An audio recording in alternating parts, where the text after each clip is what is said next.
Hi hello ನಮಸ್ತೆ ನನ್ನ YouTube ಫ್ಯಾಮಿಲಿಗೆ welcome back to Deepu's world Maski YouTube channel. ಹೇಗಿದ್ದೀರಾ ಎಲ್ಲರೂ ತುಂಬ ಚೆನ್ನಾಗಿದ್ದೀರಾ ಅಂತ ಭಾವಿಸ್ತಾ ಫ್ರೆಂಡ್ಸ್, ಇವತ್ತು ನೋಡಿ ನಮ್ಮ ಮನೆ ಹತ್ತಿರ ಕರ್ಜಿಕಾಯನ್ನ ಮಾರಲಿಕ್ಕೆ ಬಂದಿದ್ದರು. ಸೊ ನಮಗೆ ಕರ್ಜಿಕಾಯಿ ಅಂದರೆ ತುಂಬಾ ಇಷ್ಟ. ಅದಕ್ಕೋಸ್ಕರ ನಾವು ಒಂದೆರಡು ಪಾವಷ್ಟು ಕರ್ಜಿಕಾಯನ್ನ ತೊಗೊಂಡಿದ್ದೀನಿ. ಹಾಗೆ ಇದನ್ನು ಯಾವ ರೀತಿಯಾಗಿ ನಾನು ಪಲ್ಯನ ಮಾಡ್ತೀನಿ ಅಂತ ತೋರಿಸ್ತೀನಿ ನೋಡಿ ಫ್ರೆಂಡ್ಸ್. ನಾವು ಮೊದಲೇನು ಮಾಡಬೇಕಂತಂದರೆ ಕರ್ಜಿಕಾಯನ್ನು ಸೋಸ್ಕೋಬೇಕು. ಅಂದರೆ ಆ ಕಡ್ಡಿ ಇರುತ್ತಲ್ವ, ಆ ಕಡೆ ಈ ಕಡೆ ಇವಾಗ ತಾನೇ ಅದನ್ನು ತೋರಿಸಿದ್ನಲ್ಲ ಆ ರೀತಿಯಾಗಿ ಸೋಸ್ಕೊಂಡ್ಬಿಟ್ಟು ನಾವು ನೀರಲ್ಲಿ ಹಾಕಬೇಕು. ನೀರಲ್ಲಿ ಹಾಕ್ಕೊಂಬಿಟ್ಟು ಅದನ್ನು ಚೆನ್ನಾಗಿ ಕದಡಿ, ಮಣ್ಣೆಲ್ಲ ಇರುತ್ತೆ ಫ್ರೆಂಡ್ಸ್, ಅದು ಎರೆಮಣ್ಣಿನ ಹೊಲದಲ್ಲಿ ಬೆಳೆಯೋದ್ರಿಂದ ಮಣ್ಣು ತುಂಬಾ ಇರುತ್ತೆ. ಅದಕ್ಕೆ ನಾವೇನು ಮಾಡಬೇಕು, ಮೇಲೆ ಮಾತ್ರ ತಕ್ಕೊಂಬಿಟ್ಟು ಬಸ್ಕೊಂಡು ಇಡಬೇಕು. ಚೆನ್ನಾಗಿ ನೀಟಾಗಿ ಕ್ಲೀನಾಗಿ ತೊಳ್ಕೊಂಬಿಟ್ಟು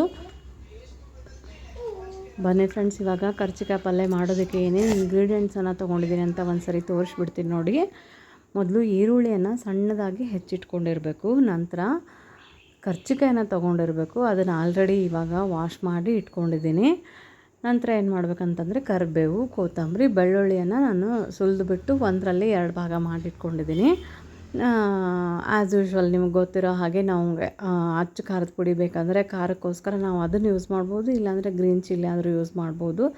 ಬಟ್ ನಮ್ಮ ಮನೆಯಲ್ಲಿ ನಾವು ಯಾವಾಗ್ಲೂ ಯೂಸ್ ಮಾಡೋದಂದರೆ ನಾನು ಅಚ್ಚ ಖಾರದ ಪುಡಿನೇ ಮಾಡ್ತೀನಿ. ಯಾಕಂದರೆ ಈ ಪಲ್ಯಕ್ಕೆ ಸೂಟ್ ಆಗೋದು ಅಂತಂದರೆ ಅಚ್ಚ ಖಾರದ ಪುಡಿ ಮಾತ್ರ ಆಲ್ಮೋಸ್ಟು.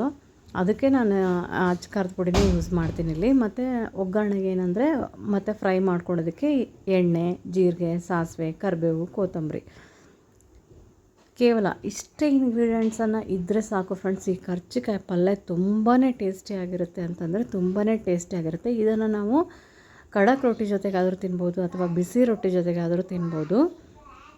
ಸೊ ಬನ್ನಿ, ಇವಾಗ ಮೊದಲು ನಾವು ಕರ್ಜಿಕಾಯಿನ ಫ್ರೈ ಮಾಡ್ಕೊಳ್ಳೋಣ. ಫ್ರೈ ಮಾಡಬೇಕಾದ್ರೆ ಕರ್ಜಿಕಾಯಿನ ನಾವು ತುಂಬ ಚೆನ್ನಾಗಿ ಡೀಪ್ ಫ್ರೈ ಮಾಡಬೇಕು ಫ್ರೆಂಡ್ಸ್. ಯಾಕಂದರೆ ಇದು ಸ್ವಲ್ಪ ಒಳಗಡೆ ಬೀಜ ಇರೋದ್ರಿಂದ ಹಸಿ ಬಿಸಿಯಾಗಿ ನಾವು ಫ್ರೈ ಮಾಡ್ತಕ್ಕದ್ದು. ಇದನ್ನು ಕಂಪ್ಲೀಟಾಗಿ ನೀಟಾಗಿ ಎಣ್ಣೆ ಒಂದು 2-3 ಸ್ಪೂನ್, ಅದು ಎಷ್ಟು ಎಣ್ಣೆ ಹಿಡಿಸುತ್ತೋ ಅಷ್ಟು ಪ್ರಮಾಣದಲ್ಲಿ ನಾವು ಎಣ್ಣೆಯನ್ನು ಹಾಕ್ಕೊಂಬಿಟ್ಟು ನೀಟಾಗಿ ಚೆನ್ನಾಗಿ ಫ್ರೈ ಮಾಡ್ಕೋಬೇಕು. ಇದನ್ನು ಯಾವ ರೀತಿಯಾಗಿ ಅಂತಂದರೆ ಕರ್ಜಿಕಾಯಿ ಮೇಲಿ ಸ್ಕಿನ್ ಏನಿರುತ್ತಲ್ವ ಅದು ಕಪ್ಪಗೆ ಮತ್ತು ಕೆಂಪಗೆ ಆಗಬೇಕು. ಆಮೇಲೆ ಕೆಲವೊಂದಿಷ್ಟು ಎಳೆ ಕರ್ಜಿಕಾಯಿ ಏನಿರ್ತಾವಲ್ಲ ಅವು ಹತ್ತಿ ಬಿದ್ದಿರ್ತವೆ ಫ್ರೆಂಡ್ಸ್. ಆ ರೀತಿಯಾಗಿ ನಾವು ಫ್ರೈ ಮಾಡಿಕೊಂಡ್ರೆ ಇದು ಪಲ್ಯ ತುಂಬ ಸೂಪರಾಗಿರುತ್ತೆ. ಮತ್ತು ಇನ್ನೊಂದು ಏನಂತಂದರೆ ಈ ಪಲ್ಯನ ಹೆಚ್ಚಾಗಿ ಮಕ್ಕಳು ಇಷ್ಟಪಡೋದಿಲ್ಲ. ನಾವು ಕೂಡ ಮಕ್ಕಳಾಗಿದ್ದಾಗೆ ಇಷ್ಟಪಡ್ತಿದ್ದಿಲ್ಲ. ಬಟ್ ಏನಂದರೆ ಅದು ಇವಾಗ ತುಂಬಾ ಅಂದರೆ ತುಂಬ ಇಷ್ಟ ಆಗ್ತಾಯಿದೆ. ಮೇ ಬಿ ಅವ್ರಿಗೂ ಮುಂದೆ ದೊಡ್ಡವರಾದ್ಮೇಲೆ ಇಷ್ಟ ಆಗ್ಬೋದು. ಆದ್ರೂ ನನಗೆ ಮತ್ತು ನಮ್ಮ ಮನೆಯವರಿಗೆ ತುಂಬಾ ಇಷ್ಟ ಅಂತ ಹೇಳ್ಬಿಟ್ಟು ನಾವು ಈ ಪಲ್ಯನ ಮಾತ್ರ ಯಾವುದೇ ಕಾರಣಕ್ಕೂ ಮಿಸ್ ಮಾಡೋದಿಲ್ಲ. ಕಂಪಲ್ಸರಿ ನಮ್ಮ ಮನೆಯಲ್ಲಿ ಈ ಸೀಸನ್ ಮುಗಿಯೋವರೆಗೂ ನಾವು ಅವಾಗವಾಗ ತೊಗೊಳ್ತಾ ಮಾಡ್ತಾನೆ ಇರ್ತೀವಿ. ನೋಡಿ ಫ್ರೆಂಡ್ಸ್, ಇವಾಗ ಕರ್ಜಿಕಾಯಿನ ಎಷ್ಟು ತುಂಬ ಚೆನ್ನಾಗಿ ಫ್ರೈ ಆಗಿದ್ದಾವೆ ಅಂತ ನೋಡಿ. ಈ ರೀತಿಯಾಗಿ ಆಗಬೇಕು ಇವು. ನೋಡಿ ಇಲ್ಲಿ ಕಪ್ಪಗೆ ಕೆಂಪಗೆ ಈ ರೀತಿಯಾಗಿ ಕಂಪ್ಲೀಟಾಗಿ ಫ್ರೈ ಆಗಬೇಕು. ಟೋಟಲಾಗಿ ಹಸಿರು ಇರಬಾರ್ದು, ಆ ರೀತಿಯಾಗಿ ಫ್ರೈ ಮಾಡ್ಕೋಬೇಕು. ಫ್ರೈ ಮಾಡ್ಕೊಂಡ ನಂತರ ನಾನು ಯಾವ ರೀತಿಯಾಗಿ ಮಾಡ್ತೀನಿ ಅಂತಂದರೆ ಇದೇ ಒಂದು ಪ್ಯಾನ್ಗೆ ಈರುಳ್ಳಿಯನ್ನು ಹಾಕ್ಕೊಂಡ್ಬಿಡ್ತೀನಿ. ಇವಾಗ ಸಣ್ಣದಾಗಿ ಈರುಳ್ಳಿಯನ್ನು ದೊಡ್ಡದಾಗಿ ಹೆಚ್ಚಿಟ್ಕೊಂಡಿರ್ಬಾರ್ದು. ಈ ಉಪ್ಪಿಟ್ಟಿಗೆಲ್ಲ ಹೆಚ್ಚಿಟ್ಕೊಳ್ತೀವಲ್ವ ಆ ರೀತಿಯಾಗಿ ಹೆಚ್ಚಿಟ್ಕೋಬಾರ್ದು, ಸಣ್ಣದಾಗಿ ಹೆಚ್ಚಿಟ್ಕೊಂಡಿರ್ಬೇಕು. ಅದನ್ನು ಏನು ಮಾಡ್ತೀನಿ ಅಂತಂದರೆ ಇದೇ ಪ್ಯಾನ್ಗೆ ಹಾಕ್ಕೊಳ್ತೀನಿ. ಇವಾಗ ಇದೇ ಪ್ಯಾನ್ಗೆ ಈರುಳ್ಳಿ ಮತ್ತು ಬೆಳ್ಳುಳ್ಳಿ ಇವೆರಡನ್ನೂ ಹಾಕ್ಕೊಂಡು ಮತ್ತೆ ಚೆನ್ನಾಗಿ ಫ್ರೈ ಮಾಡ್ಕೋಬೇಕು. ನಾವು ಗೋಲ್ಡನ್ ಕಲರ್ ಬರೋವರೆಗೂ ಫ್ರೈ ಮಾಡ್ಕೋಬೇಕು. ಇದು ಒಂದು ಮೆಥಡ್. ಆದರೆ ಇನ್ನೂ ಒಂದು ಮೆಥಡ್ ಏನಂತಂದರೆ ಫ್ರೆಂಡ್ಸ್, ಇವಾಗ ಮೊದಲು ಕರ್ಜಿಕಾಯನ್ನು ನಾವು ಫ್ರೈ ಮಾಡ್ಕೊಂಡಿರ್ತೀವಲ್ವ ಅದನ್ನು ಏನು ಮಾಡಬೇಕು, ನಮಗೆ ಈ ರೀತಿಯಾಗಿ ಮಿಕ್ಸಪ್ ಮಾಡಿ ಫ್ರೈ ಮಾಡ್ಕೊಳ್ಳಿಕ್ಕೆ ಇಷ್ಟ ಇಲ್ಲ ಅಂತಂದರೆ ಮೊದಲು ಕರ್ಜಿಕಾಯಿನ ಒಂದು ಪ್ಲೇಟಿಗೆ ತಕ್ಕೋಬೇಕು.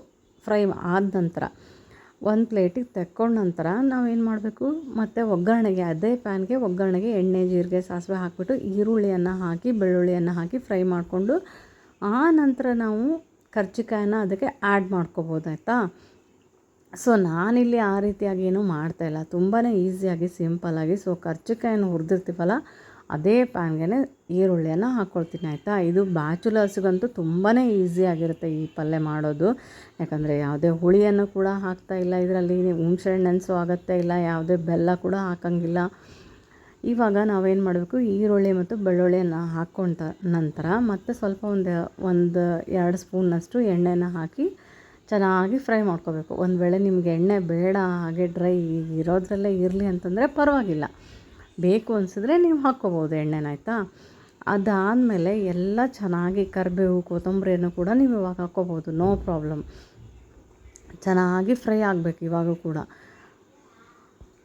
ಫ್ರೆಂಡ್ಸ್, ಇನ್ನೂ ಒಂದು ಏನು ಗೊತ್ತಾ, ಈ ಕರ್ಜಿಕಾಯ್ದು ವಿಶೇಷತೆ ಏನಂತಂದರೆ, ನಾವು ಇದನ್ನು ತಂದ ತಕ್ಷಣವೇ ದಿನವೇ ಈ ಪಲ್ಯನ ಸೋಸ್ಕೊಂಬಿಟ್ಟು ಮಾಡಬೇಕು ನಾವು. ಇನ್ ಕೇಸ್ ಈ ಪಲ್ಯನ ನಾವೇನು ಸೋಸ್ಕೊಂಬಿಟ್ಟು ಕರ್ಜಿಕಾಯನ್ನ ಹಾಗೆ ಅಲ್ಲೇ ಲೈಟಿನ ಕೆಳಗಡೆ ಅಥವಾ ಹಿಂಗೇನಾದರೂ ಇಟ್ಟಿದ್ರೆ ಕರ್ಜಿಕಾಯನ್ನ ಕಡೆಗೆ, ಅದು ಏನಾಗುತ್ತೆ ಗೊತ್ತಾ, ಒಡಿತವೆ ಫ್ರೆಂಡ್ಸ್. ಅವು ಒಡೆದು ಬೀಜ ಹೊರಗೆ ಬರ್ತವೆ. ಬೀಜ ಹೊರಗೆ ಬಂದರೆ ಪಲ್ಯ ಅಷ್ಟೊಂದು ರುಚಿ ಕೊಡಲ್ಲ. ಅದಕ್ಕೋಸ್ಕರ ಇದನ್ನು ನಾವು ತಂದ ತಕ್ಷಣ ಬೆಳಗ್ಗೆ ಇಲ್ಲ ಅಂದರೆ ರಾತ್ರಿ ಫಿಕ್ಸ್ ಮಾಡಲೇಬೇಕು ಫ್ರೆಂಡ್ಸ್. ಇದನ್ನು ಭಾಳ ದಿನ ಇಟ್ಟು ಫ್ರಿಜ್ಜಲ್ಲಿ ಇಟ್ಬಿಟ್ಟು ಮಾಡ್ತೀನಿ ಅಂತಂದರೆ ಅವು ಒಡೆದು ಬಿಡ್ತವೆ. ಅವು ಕರ್ಜಿಕಾಯಿ ಲೈಟಿಗೆ ಹೀಟಿಗೆ ಹೊಡಿತಾವೋ ಏನೋ ಫ್ರೆಂಡ್ಸ್, ಅವು ಲೈಟಿಗೆ ಹೊಡೆದ್ರಂದರೆ ಅಷ್ಟೊಂದು ರುಚಿ ಆಗೋಲ್ಲ. ಸೊ ನಮಗೆ ಈರುಳ್ಳಿ, ಬೆಳ್ಳುಳ್ಳಿ, ಕರ್ಜಿಕಾಯಿ ಇವು 3 ಎಣ್ಣೆಯಲ್ಲಿ ಚೆನ್ನಾಗಿ ಫ್ರೈ ಆದ ನಂತರ ಇದಕ್ಕೆ ಅಚ್ಚ ಖಾರದ ಪುಡಿ, ಅರಿಶಿಣ, ಆಮೇಲೆ ರುಚಿಗೆ ತಕ್ಕಷ್ಟು ಉಪ್ಪು ಇದನ್ನೆಲ್ಲ ಹಾಕ್ಕೊಂಬಿಟ್ಟು ಚೆನ್ನಾಗಿ ಹೊಂದ್ಗೂಡೋ ಥರ ಕಲಿಸ್ಬೇಕು ನಾವು. ಆಮೇಲೆ ಕರಿಬೇವು, ಕೊತ್ತಂಬರಿ ಎಲ್ಲ ಹಾಕಿಬಿಟ್ಟು ಚೆನ್ನಾಗಿ ಹೊಂದ್ಗೂಡೋ ಥರ ಕಲಿಸ್ಕೊಂಬಿಟ್ರೆ ಪಲ್ಯ ರೆಡಿ ಆಗಿಬಿಡುತ್ತೆ. ಬೇಕಂತಂದರೆ ನಾವು ಹುಳಿಗೆ ಸ್ವಲ್ಪ ಒಂದು ಅರ್ಧಕ್ಕಿಂತ ಕಡಿಮೆ ಒಂದು 4 ಹನಿಯಷ್ಟು ನಾವು ನಿಂಬೆಹಣ್ಣ ಹಾಕ್ಕೋಬೋದು. ಇಲ್ಲ ಅಂತಂದರೆ ಸ್ಕಿಪ್ ಮಾಡಿದ್ರೂ ಪರವಾಗಿಲ್ಲ. ಸೊ ಇವಾಗ ನೋಡಿ ಎಷ್ಟು ಚೆನ್ನಾಗಿ ರೆಡಿಯಾಗಿದೆ ಅಂತ ಕರ್ಜಿಕಾಯಿ ಪಲ್ಯ. ಫ್ರೆಂಡ್ಸ್, ಈ ಒಂದು ಪಲ್ಯದ ವಿಡಿಯೋ ನಿಮಗೆ ಇಷ್ಟ ಆಗಿದ್ದಲ್ಲಿ ದಯವಿಟ್ಟು ಲೈಕ್ ಮಾಡಿ, ಶೇರ್ ಮಾಡಿ, ಸಬ್ಸ್ಕ್ರೈಬ್ ಮಾಡಿ, ಹಾಗೆ ಬೆಲ್ ಐಕಾನ್ ಮೇಲೆ ಕ್ಲಿಕ್ ಮಾಡಿದ್ರೇ ನಾನು ಹಾಕೋ ಮೊದಲನೇ ವಿಡಿಯೋ ನಿಮಗೆ ನೋಟಿಫಿಕೇಷನಲ್ಲಿ ಬರುತ್ತೆ. ಸೊ ಫ್ರೆಂಡ್ಸ್, ಮತ್ತೆ ನಾನು ನಿಮಗೆ ನೆಕ್ಸ್ಟ್ ವಿಡಿಯೋದಲ್ಲಿ ನೆಕ್ಸ್ಟ್ ರೆಸಿಪಿಯೊಂದಿಗೆ ಮೀಟ್ ಆಗ್ತೀನಿ. ಅಲ್ಲಿ ತನಕ take care, bye, have a nice day.